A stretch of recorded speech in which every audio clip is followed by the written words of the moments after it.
Today on Fortune India, we speak with Sudhir Pai, CEO of Magicbricks, India's largest property search and discovery platform.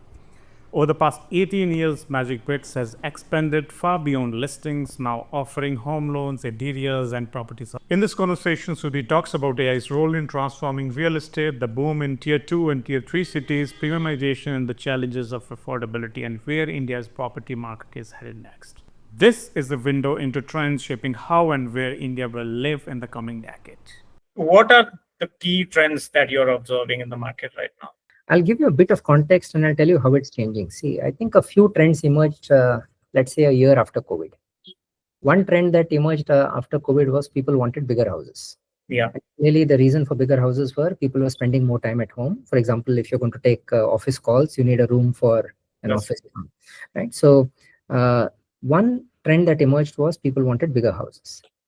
Now, if you wanted bigger houses, the second trend that also emerged was people were more comfortable with houses that were on the suburbs or houses which are in Tier 2 and Tier 3 cities. So that was another trend that sort of emerged.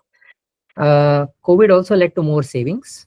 You can't travel, you can't eat outside, so on and so forth. Accumulated savings over 1 or 2 years created a bit of extra capital. So people wanted houses which were also better. Right, and the market responded. The market responded with the homes which were bigger, which had more amenities, homes which were more on the outskirts. Tier 2 boomed. All of that happened. But what also happened in the last 4 years is prices have more than doubled. Right, consequently affecting affordability. Right, and with prices doubling, income has not doubled in the last 2 years. So the price to income ratio has actually deteriorated by about 30% in the last 4 years. So I'm not saying we are seeing a reversal of trends, but we are seeing a few patterns emerge. For example, consistently in the last 4 years, there was a demand saying houses are getting bigger and bigger and bigger. But now the very big houses cost a lot of money. It's pinching affordability. We are seeing some early patterns of houses shrinking in size to fit a certain budget. Right? It's an early pattern. I won't call it a reversal of the trend that we're moving back to smaller houses, but we are seeing some early shoots of something like that. Right? We are also seeing a fair bit of wealth has got created in the last several years because of so many IPOs and ESOPs and generally the economy having done reasonably well. So there's the luxury market, let's say homes which are more than 5 crores. There's a fairly large boom in that. And that boom seems to have a fair bit of legs as well. So how much of your revenue now comes from beyond the services listing? Look, some of these units, like I told you, are just 1 to 3 years old. Yeah. Core platform is, of course, 18 years old. So just from a share of revenue contribution, it's still sub 20%. But we're hoping that if you give it another 2 years or more, it will end up being far, far more substantial. So how critical is, with AI being the buzzword and every company wants to innovate on that front, how critical is that for your company's future strategy and current strategy? See, you're right. We've been a consumer internet firm, and we have always had a product and tech DNA at the core of the business. So even well before AI sort of came in, we had invested in a data sciences and a machine learning team, which has been around for more than 5+ years, right? And there is a fair bit of that kind of work that has gone into the core platform as is.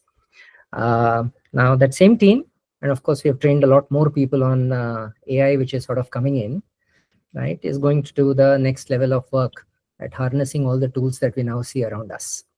So look, I think the way AI is likely to play out and the way we are seeing it getting implemented in Magicbricks also is, I think the backend pieces will get implemented first, right?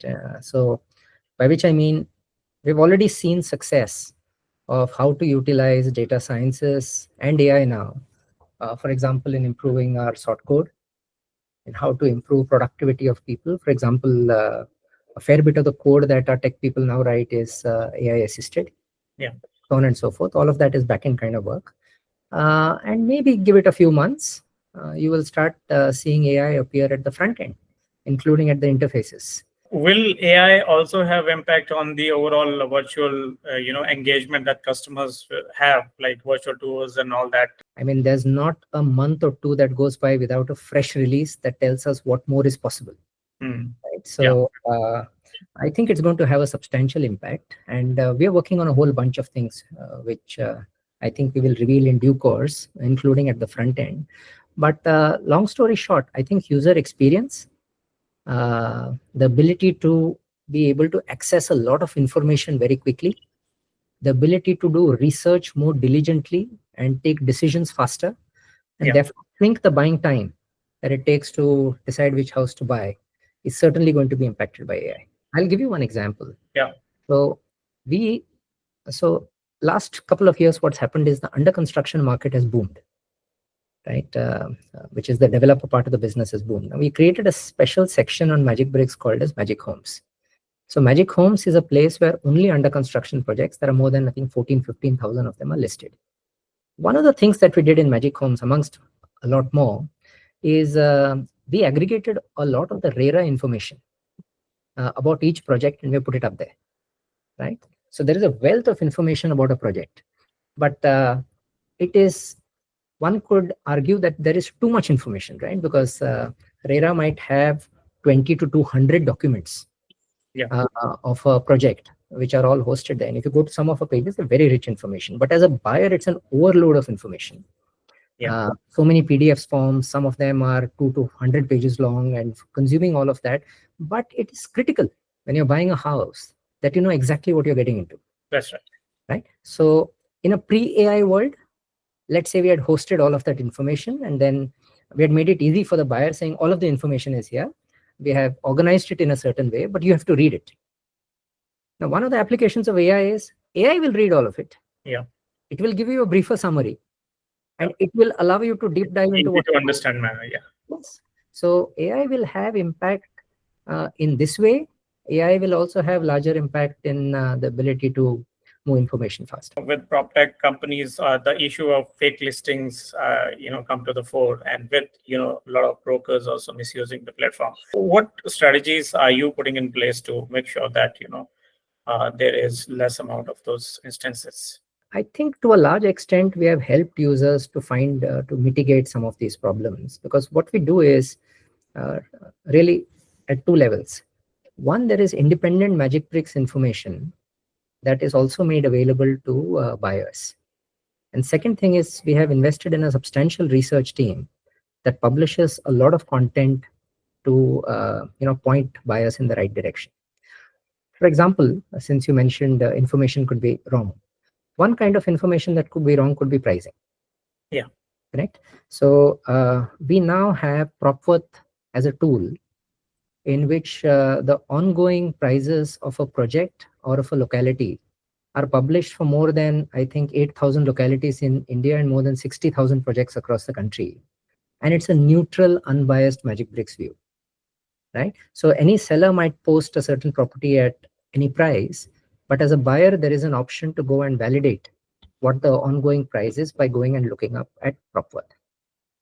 Likewise, the other thing which could be misunderstood by people is what is ongoing trends in the market. So we publish a lot of content, like we publish a report called Prop Index that tells people how supply is doing, how demand is doing. We publish a housing sentiment index that tells us what the mood in the country is like. So there's a lot of research and insights that hopefully points buyers in the right direction and helps them avoid mistakes. So we've tried to solve it in this way, which is while sellers are free to, of course, continue to post what they're posting, and and a lot of them, I would say, behave well. They post credible information. Certainly the builders do. A lot of brokers also do. But there would be a few black sheep who possibly don't. But then there is this independent piece of information that Magicbricks publishes itself that allows a user, in case he or she is speaking to such brokers, to counter what is being said and therefore hopefully not fall into a trap. Do you have any specific plan in place for tier 2 cities?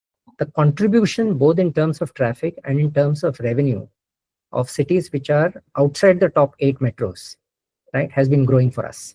That's right. For example, our business from cities like Jaipur, Lucknow, Chandigarh, Indore, Coimbatore, Vizag, Nagpur, Nasik is a lot more today than it was in the pre-COVID kind of phase. So we're also investing substantially, both in terms of creating awareness about the portal, as well as in expanding some of the services that I spoke about, including to these towns. right? We are very bullish on tier 2 and tier 3 cities. And real estate, which otherwise used to be seen to be a top 8 or a top 10 city game, is clearly a top 20-25 city game now.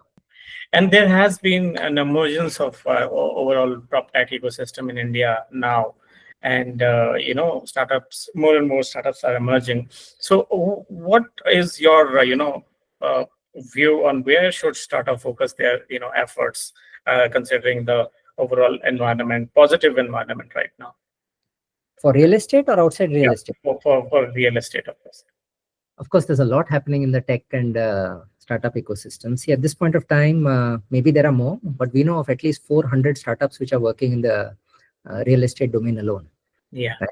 And we think the areas to watch out for, one is clearly AI, second is clearly robotics, uh, uh, third is clearly a lot of work that's happening on digitization, and to a smaller extent, the work that has been happening for a few years on IoT, right?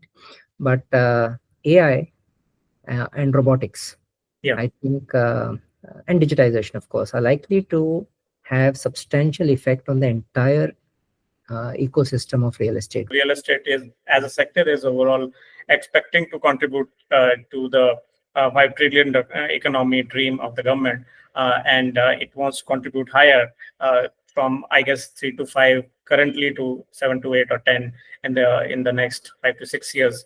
So do you think that it is achievable for the real estate as a sector? Real estate infrastructure have always been substantial parts of the overall GDP, right? And look, there continues to be a housing shortage in the country, but a lot of that shortage is actually in the affordable segment, right? Yeah, Now, that's a slightly more difficult nut to crack, especially in the current situation where prices are what they are and land supply is what it is, right? But I think the good thing that's happened in the last few years, like you said, of course, there's been a boom. Everybody in real estate in the last 4 years has seen a happy outcome. yeah, But I think some positive outcomes also are, I think you mentioned it sometime earlier in our conversation. The developer market, for example, is consolidated. yeah, There are fewer developers today than there were, let's say, 7 or 8 years ago. yeah, Those developers today have much stronger balance sheets, allowing them to take on more risks or expand their portfolio quite a bit.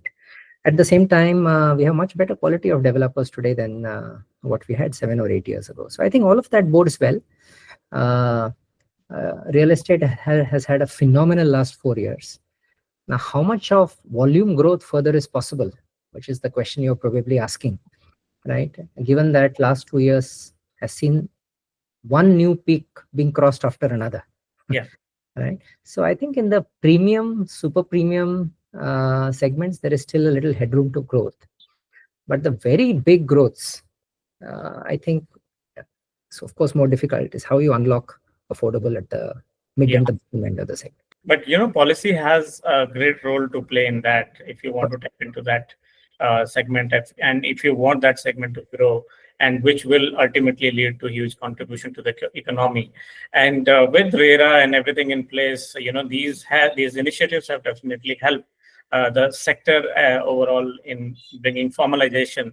No, I mean, a lot of stuff has actually got done, but if it is on affordable, I think for that segment, I think the key thing is to figure out how land prices can be much lower, right? That has not been solved. What happens in affordable is land prices are what they are. And then if you want to build affordable homes, the only way is to build them way outside the city. And that people have discovered doesn't work, because most of the blue collar or a little better than blue collar people who are going to live in those places, they actually need to be closer to the city. And with transport being what it is, staying 20, 30 kilometers outside the city in an affordable home doesn't work for anyone. Yeah. So I think it's a difficult nut to crack. But regulation or government, if they figure out a way how to make cheaper land available, uh, not outside the city, inside the city, I think that's the way to probably crack. And cities like Mumbai, Delhi, and these top markets, Bangalore, are seeing a lot of emergence. Like you mentioned, that people accumulated wealth after COVID, and more and more people are buying these trophy homes. Some like for for 100 crore, 150 crore, and some even go up to 700 crore or 350 crore. Different, news that keeps on popping up. What has led to that, phenomenal growth, that you have that buying power where you're buying houses at prices which are unthinkable? I mean, people can buy entire societies for that price, but you're buying entire just one unit. I think we should celebrate that, right? I think it's the success of entrepreneurship.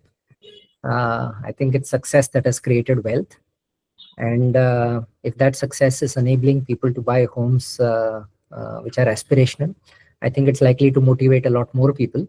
So I think we should celebrate all of that. So clearly, it is entrepreneurial success, wealth creation that has happened in the last few years that is doing all of this. The other part is, I think, look, you're right. People with money could actually buy an entire society. Yeah. But a lot of people who are choosing to take apartments which are 100 crores, 150 crores, I think the underlying reason uh, is the community that they want to belong to, Yeah. or the gentry amongst which they want to stay, right?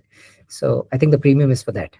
That's right. Premium is not for the piece of land. It is the premium is you're paying a premium for your neighbors. What's your view on where the Indian real estate is headed, and what is Magicbricks' role in that? We hope to make a substantial impact. I think Indian real estate is, of course, in a very strong position right now. It looks like there's far more legs to it, and hopefully it should sustain. We hope to make a more substantial impact. Like I said at the beginning of our discussion, we'll continue to try to expand market share for the core platform, serve more buyers, serve more users, and make a substantial impact in doing more than search and discovery, right? So, for example, a home loan business today, we disperse, I think, about 1,500 crores a month. We hope to grow that by an order of magnitude. We hope to take our interiors business across the country.